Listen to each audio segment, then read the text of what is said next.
Hello everyone, welcome back, and you are watching my YouTube channel Technical World. Today in this short video I'm going to show you how to fix WhatsApp keep crashing after the updating of iOS. So without wasting any time, let's get started, and before start please don't forget to subscribe. The first thing that we have to check iPhone storage. For that, first we have to go to settings, then tap general and tap iPhone storage and make sure that iPhone is not running out of space. The second thing that we have to do, update WhatsApp. Tap and hold App Store and a menu will appear and we have to tap on updates. Now we have to check the list if there is any update available for WhatsApp. If there is, then tap update to update WhatsApp.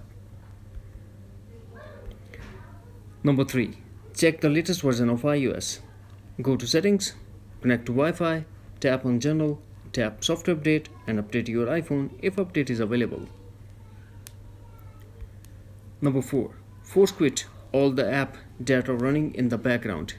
Double tap on home button, swipe up to close all the apps that are running in the background, and also force restart your iPhone by quickly press and release volume up button, quickly press and release volume down button and press side button until Apple logo appears.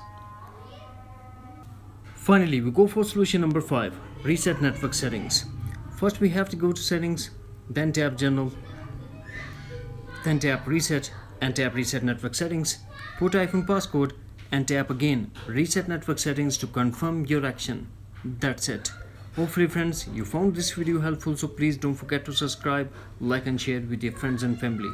Thanks for watching, take care, bye bye.